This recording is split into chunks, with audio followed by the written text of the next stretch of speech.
तो hello student, welcome back to my channel Samrat academy. तो दोस्तों, मेरा नाम है आकाश और आज की वीडियो में हम बात करने वाले हैं क्लास 10th मैथ के वेरी मोस्ट इंपोर्टेंट क्वेश्चन जो कि 2022 बोर्ड एग्जाम में पूछा जाएगा। ये सभी प्रश्न बात किए जा रहे हैं उस लेवल की जो कि 30% सिलेबस कट हुआ है आप लोगों का, और जो शेष बचा हुआ कि जो एग्जाम में पूछा जाएगा उसी के मोस्ट इंपोर्टेंट क्वेश्चन कराए जा रहे हैं। एक्स्ट्रा एक भी क्वेश्चन नहीं कराया जा रहा है, ठीक है। तो आइए इस वीडियो में बहुत सारा हम क्वेश्चन डिस्कस करने वाले हैं, बहुत ही वेरी मोस्ट इंपोर्टेंट क्वेश्चन। तो वीडियो शुरू से लेकर लास्ट देखिएगा, बहुत ही ज़्यादा हेल्पफुल होगी आप लोगों के लिए वीडियो, और आराम से आप 90+ मार्क्स ला पाएंगे मैथ में, ये मेरा वादा है। लेकिन आप वीडियो को पूरा देखना चाहिए। जितना भी वीडियो में डेली वीडियो मैथ की आती है, अगर डेली फॉलो करते हैं हमको, जितना मैं आप लोगों को वीडियो के द्वारा प्रोवाइड करूंगा इंपॉर्टेंट क्वेश्चन, अगर सारे इंपॉर्टेंट क्वेश्चन तैयार कर लेते हैं, 100% गारंटी देता हूँ 90+ मार्क्स 100% आएंगे। इस बात की दावा मैं करता हूँ, ठीक है। तो आइए क्वेश्चन नंबर पहला देख लेते हैं। चैनल पर नए तो चैनल को सब्सक्राइब करके बेल आइकन को जरूर प्रेस कर लीजिए।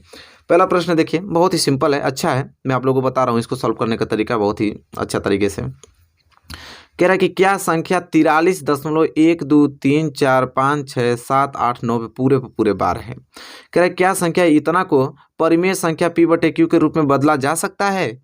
यदि हाँ बदला जा सकता है तो p/q के रूप में मान ज्ञात कीजिए। कह रहा है इस संख्या को क्या हम p/q के रूप में लिख सकते हैं। अगर लिख सकते हैं तो लिख के दिखाइए हमें p/q के रूप में। तो ये पूछा है, तो हम इस संख्या को p/q के रूप में लिख सकते हैं। और कैसे लिख सकते हैं तो चलिए देख लेते हैं।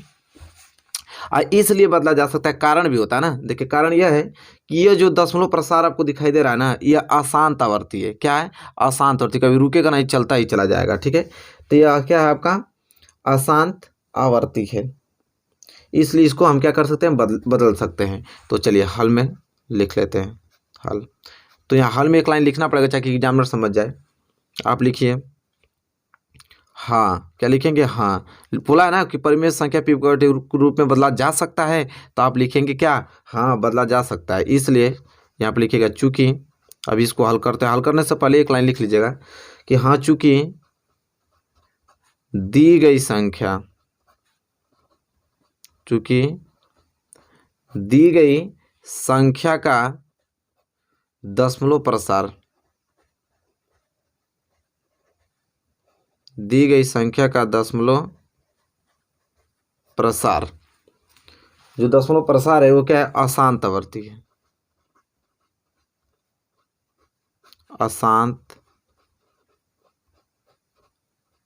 आवर्ती है, इसलिए इसे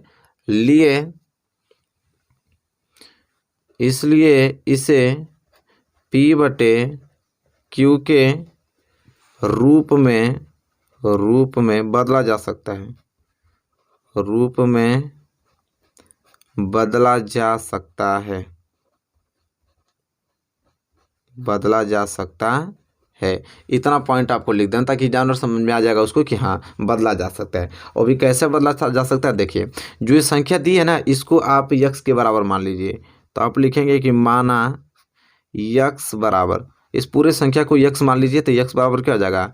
43.1234567 और 9, ये पूरे पे पूरे क्या है? बार है। तो हमने इस संख्या को क्या मान लिया? x मान लिया, ठीक है। अब ध्यान दीजिए, तो x बराबर में क्या लिख दूंगा?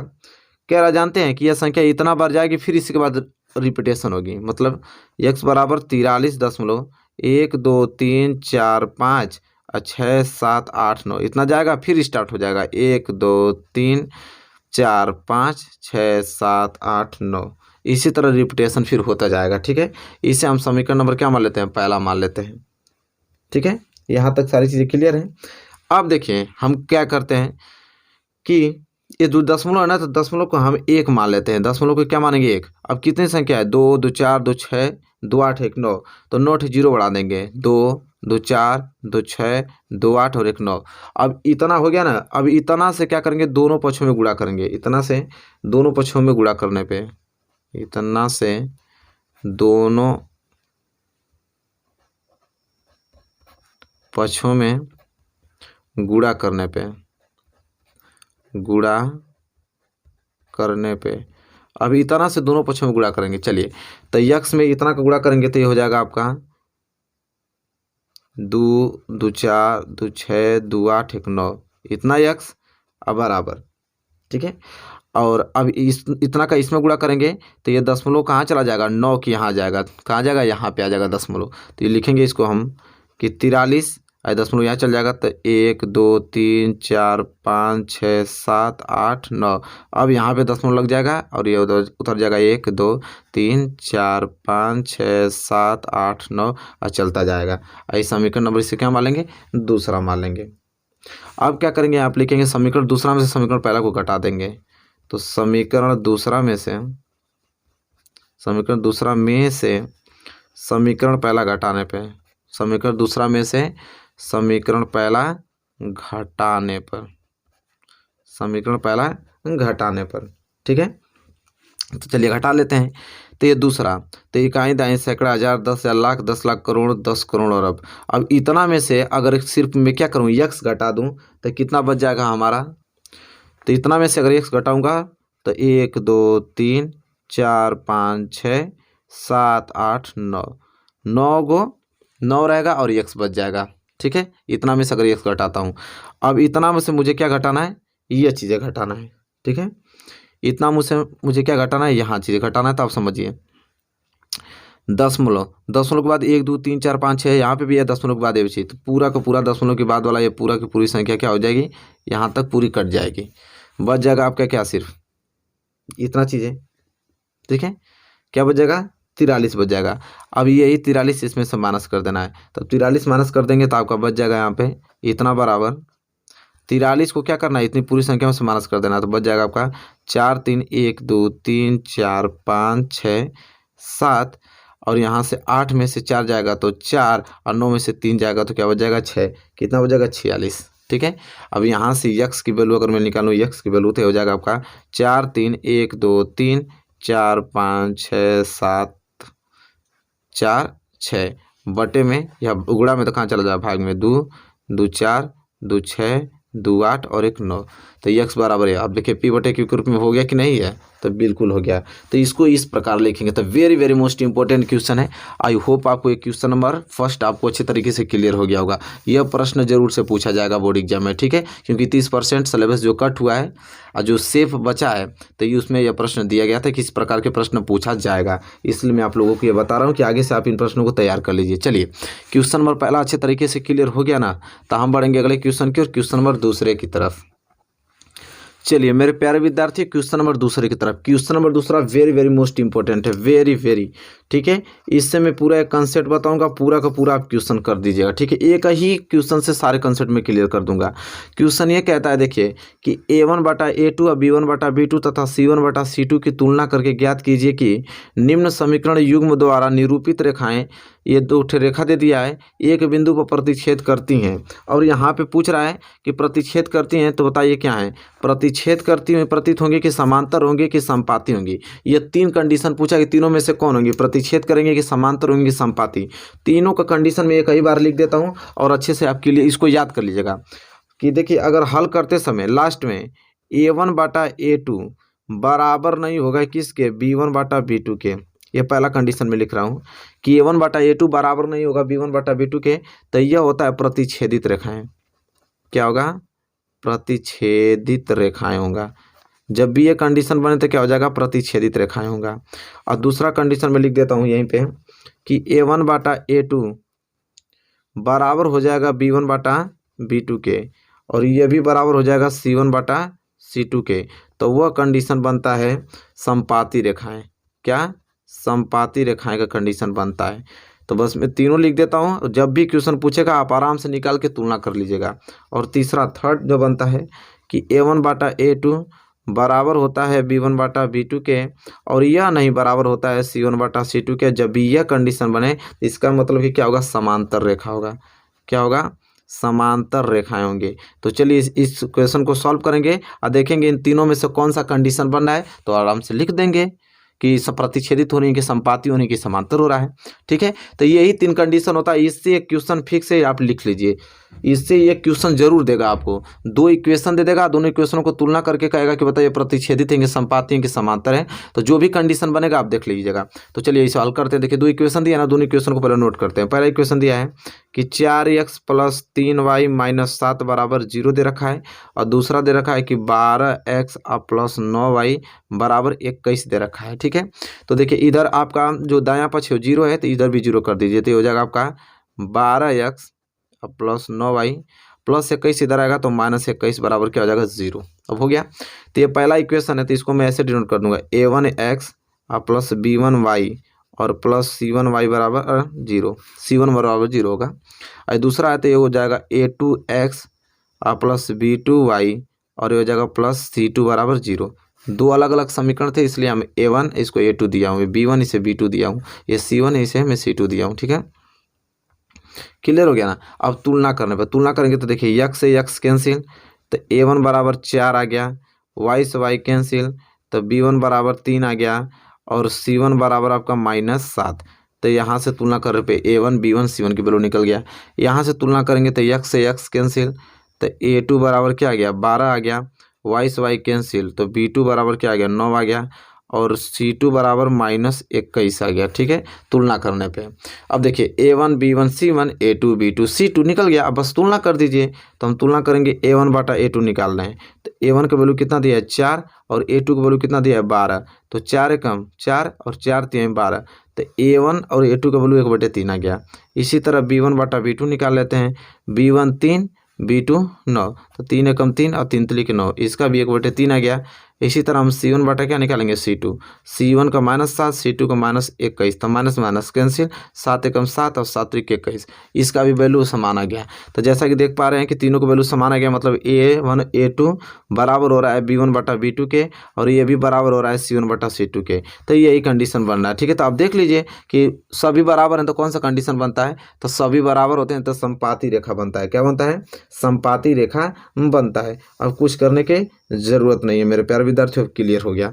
तो यहाँ पर लिख देंगे लास्ट में कि अतः दी गई रेखाएं संपाती हैं, अतः दी गई रेखाएं जो हैं वो क्या है, संपाती हैं, संपाती हैं। बस इसी तीनों में, इन्हीं तीनों में से कंडीशन बनता है। अगर ये बन गया है तो संपाती, ये बन जाता है तो समांतर रेखा, ये बन जाता है प्रतिच्छेदित रेखा। तो इससे क्वेश्चन 3 प्रश्न पूछा जाता है, तो तीनों में से एक प्रश्न जरूर देगा, 100% देगा। और यहाँ से कंसेप्ट आपको क्लियर हो गया है, और आराम से आप इन क्वेश्चनों को आसानी से लगा पाएंगे। ठीक है, चलिए क्वेश्चन नंबर यह दूसरा था जो कि वेरी वेरी मोस्ट इंपॉर्टेंट था। अब हम बढ़ेंगे अगले क्वेश्चन की ओर, क्वेश्चन नंबर तीसरे की तरफ, और उसे देखेंगे। तो चलिए मेरे प्यारे विद्यार्थी, क्वेश्चन नंबर तीसरा, क्वेश्चन नंबर तीसरा वेरी वेरी मोस्ट इंपॉर्टेंट है, इसको लिख लीजिए। बहुत ही ज़्यादा महत्वपूर्ण, देखिए देखने में बहुत छोटा लग रहा है लेकिन वेरी वेरी मोस्ट आईएमपी प्रश्न है। प्रश्न यह है कि द्विघात समीकरण 5x² - 8x = 4 को पूर्ण वर्ग बनाकर हल करना है। इस समीकरण को पूर्ण वर्ग बनाकर हल करना वेरी वेरी मोस्ट इंपॉर्टेंट है, ये क्वेश्चन पूछेगा ही पूछेगा। ठीक है, तो चलिए मैं बताता हूँ आप लोगों को कि किसी भी समीकरण को पूर्ण वर्ग बनाकर हम कैसे हल करते हैं। ठीक है, तो पहले उस समीकरण को उतारेंगे। समीकरण हमारे पास यह है कि 5x² - 8x बराबर के क्या है 4 है। ठीक है, तो देखिए सबसे पहले हम क्या करेंगे, पक्षांतर करेंगे, 4 को इधर लाएंगे, तो ये हो जाएगा 5x² - 8x प्लस 4 इधर आएगा, तो -4 बराबर 0 आ गया। अब देखिए पूर्ण वर्ग बनाने का क्या तरीका होता है, पहले इसका स्टेप बाय स्टेप समझिए। ठीक है, कि कैसे पूर्ण वर्ग बनाते हैं। तो जो x² का गुणांक होता है ना, x² का गुणांक क्या है 5, तो x² के गुणांक से हम सभी में क्या देते हैं, भाग देते हैं। तो लिखेंगे हम यहाँ कि x² के गुणांक, x² के गुणांक 5 से, क्योंकि x² का गुणांक 5 ही है, तो x² के गुणांक 5 से समीकरण, x² के गुणांक 5 से समीकरण में भाग देने पे, समीकरण में भाग देने पे, अब जो समीकरण दिखाई दे रहा है उसमें सभी में भाग देंगे। तो चलिए भाग देंगे, तो हो जाएगा 5/5 x², इसमें भाग दे दिया, इसमें भी भाग देंगे तो 8/5 x, इसमें भी देंगे तो -4/5, और बराबर क्या आ जाएगा 0 आ जाएगा। ठीक है, तो यहाँ 5 से 5 कैंसिल हो गया, तो हो जाएगा आपको बचेगा x² - 8/5 x बच गया, और माइनस के यहाँ पे बच गया 4/5 बराबर क्या बच गया 0। अब हम क्या करेंगे आगे की स्टेप कि यक्स स्क्वायर माइनस 8/5 यक्स अब बराबर -4/5 उधर जाएगा तो +4/5 आ जाएगा। इतना करने के बाद तब हम एक्स स्क्वायर के गुणांक 5 से भाग दे देते हैं। इसके बाद अब क्या होता है कि जो यक्स का गुणांक होता है ना, उस यक्स के गुणांक का आधा कर देते हैं और यक्स के गुणांक का आधा करने के बाद उसके वर्ग को दोनों तरफ क्या कर देते हैं, जोड़ देते हैं। ठीक है, जैसे 8/5 है, 8/5 का आधा करेंगे, आधा तो 2 को गुणा इसमें हो जाएगा तो हो जाएगा 8/10। अभी 8/5 का आधा किया तो 8/10 आ गया। अब 8/10 का हम क्या करेंगे, स्क्वायर करके दोनों तरफ जोड़ेंगे। तो इसको लिखना पड़ता है, तो यहाँ लिखेंगे कि दोनों ओर, यही तरीका होता है पूर्ण वर्ग बनाकर किसी समीकरण को हल करने का। दोनों ओर यक्स के गुणांक, दोनों ओर यक्स के गुणांक, तो एक्स के गुणांक 8/5, तो दोनों ओर यक्स के गुणांक के आधे का वर्ग, आधे का क्या कर देंगे, वर्ग कर देंगे। आधे का वर्ग करेंगे तो आ जाएगा 8/10 का मतलब स्क्वायर, क्या करने पे, जोड़ने पे। ठीक है, तो चलिए जोड़ देते हैं सिंपल। तो हो जाएगा आपका क्या, यक्स स्क्वायर माइनस 8/5 यक्स, इसमें जोड़ देंगे हम क्या कि 8/10 का क्या स्क्वायर, क्या कर देंगे, इधर भी जोड़ देंगे अब बराबर इधर बच गया होगा 4/5 और इसमें भी जोड़ देंगे हम क्या 8/10 का क्या होल स्क्वायर जोड़ देंगे। बात खत्म। यहाँ तक तो क्लियर हो गया होगा सभी बच्चों को। ठीक है, चलिए इसके बाद आगे का देखिए। तो एक चीज़ देखिए, आपका ये बन गया a² minus 2ab plus b² बन गया। ठीक है, ये फार्मूला बन गया आपका a माइनस बी का होल स्क्वायर का बन गया। क्या है, a² minus 2ab plus b² बन गया। कैसे चेक कर लीजिए, तो a हमारे पास यक्स है तो यक्स का स्क्वायर और -2 इंटू ए हमारे पास क्या है यक्स, और b हमारे पास क्या है यहाँ पे, तो b हमारे पास है 8/10। ठीक है, तो देखिए बन जा रहा है कि नहीं, 2 से कटाएंगे तो 2 5 10, तो 8/5 और एक्स यही तो बना। और b का स्क्वायर हमारे पास क्या था, 8/10 का होल स्क्वायर। तो देखिए ये चीज़ है भी है, तो बन गया नहीं माइनस बी का होल स्क्वायर, बिल्कुल बन गया। तो यहाँ से लेके यहाँ तक पूरी इक्वेशन को मैं लिख सकता हूँ इस तरह की है, तो यक्स माइनस 8/10 का क्या है, होल स्क्वायर है। लिख सकता हूँ कि नहीं, बिल्कुल लिख सकता हूँ। अब बराबर इधर आपका बच गया 4/5 और प्लस 8 का स्क्वायर 64 और 10 का स्क्वायर क्या हो जाएगा, 100 हो जाएगा। ठीक है, यहाँ तक क्लियर। इसके बाद आगे कहानी ये हो जाएगा आपका x माइनस 8/10 का क्या होल स्क्वायर, और इसे हल करेंगे तो कितना हो जाएगा, एलसीएम हो गया इसका 100, तो 20 कितना जाएगा, 5 दूनी 20 बार, और कितना जाएगा 20 चौको 80, और 100 से 100 कैंसिल तो कितना 64, तो ये हो जाएगा 814, 144 बटे कितना हो जाएगा 100 हो जाएगा, 144 बटे इधर 100 बच गया। ठीक है, अब देखिए यहाँ पे हम क्या हो जाएगा कि यक्स माइनस 8/10 का क्या हो गया, यह होल स्क्वायर बराबर हो जाएगा किसके, 144 बटे किसके 100 के बराबर हो जाएगा। अब एक चीज़ ध्यान दीजिए, कोई चीज़ अगर वर्ग में है ना तो उधर जाएगा तो वर्गमूल में बदल जाएगा, कोई चीज़ अगर वर्ग में है उधर जाएगा तो वर्गमूल में बदल जाएगा। तो हो जाएगा यक्स माइनस 8/10 बराबर, ये वर्ग है तो उधर जाएगा तो किस में, वर्गमूल में, तो ये हो जाएगा प्लस माइनस आगे लगता है प्लस माइनस 144 बटे क्या हो जाएगा 100 हो जाएगा। ठीक है, तो यहाँ से अगर हल करें तो यक्स माइनस 8/10 बराबर प्लस माइनस 144 का क्या होता है 12 वर्गमूल, और 100 का क्या होता है 10 होता है। तो यक्स माइनस 8/10 बराबर प्लस माइनस 12 बटे क्या हो जाएगा 10। अगर मैं यहाँ से यक्स की वैल्यू निकालूँ तो हो जाएगा प्लस माइनस 12/10, और माइनस 8/10 हो जाएगा तो प्लस 8/10 आ जाएगा। ठीक है, तो इसका वैल्यू 2 ठो में है, तो प्लस में, एक निगेटिव में आएगा। ठीक है, तो दोनों में आएगा। तो एक बार हम ले लेते हैं धनात्मक, एक बार ऋणात्मक। तो यहाँ लिखेंगे हम धनात्मक लेने पर, क्या लेने पे, धनात्मक लेने पे। धनात्मक लेंगे तो x बराबर क्या आ जाएगा 12/10 और प्लस 8/10। तो अगर हर समान हो तो अंश को जोड़ देते हैं, अगर प्लस में है तो 12 8 20 बटे क्या आ जाएगा 10, तो 10 दूनी के 20। तो एक थे तो x की वैल्यू क्या आ गया 2, और एक बार क्या लेने पर, ऋणात्मक लेने पे। तो यहाँ लिखेंगे हम लोग ऋणात्मक लेने पर, ऋणात्मक लेने पर तो हो जाएगा x बराबर क्या -12/10 हो जाएगा और प्लस 8 बटे क्या आ जाएगा 10 आ जाएगा। तो यहाँ एलसीएम क्या हो जाएगा 10, 10 से 10 कैंसिल तो -12, और प्लस 10 से 10 कैंसिल तो 8। अब -12 में से 8 हमको क्या करना है, घटाना है, तो हो जाएगा -4 बटे क्या बच जाएगा 10 -4/10 का मतलब कि 2 दूनी के 4 और 2 5 10 यहाँ माइनस लगेगा ही लगेगा। तो एक्स की 2 वैल्यू आ गया, एक्स की 2 वैल्यू, एक -2/5 आ गया और एक एक्स की वैल्यू क्या आ गया 2। ठीक है, तो यही इसके हल हैं। ठीक है, यही इसके क्या है, हल है। तो मेरे प्यारे विद्यार्थियों, आपने देखा कि इतना छोटा क्वेश्चन था लेकिन उसको पूर्ण वर्ग बनाकर हम इस समीकरण को हल करना था। तो यही मेथड है, यही तरीका होता है इसे पूर्ण वर्ग बनाकर किसी भी समीकरण को हल करने का। ठीक है, तो आई होप आप बहुत अच्छे तरीके से इसको सीख गए होंगे और एग्जाम में गलती करके नहीं आएंगे। यह प्रश्न वेरी वेरी मोस्ट इंपॉर्टेंट है, आप पूछेगा ही पूछेगा। तो इस प्रश्न को अच्छे से तैयार कर लीजिए मेरे प्यारे विद्यार्थियों। और वीडियो पसंद आई हो तो वीडियो को लाइक कीजिए, चैनल पर नए हैं तो चैनल को सब्सक्राइब करके बेल आइकन को प्रेस कर लीजिए। चलिए मिलेंगे आपसे नेक्स्ट वीडियो में, तब तक के लिए धन्यवाद।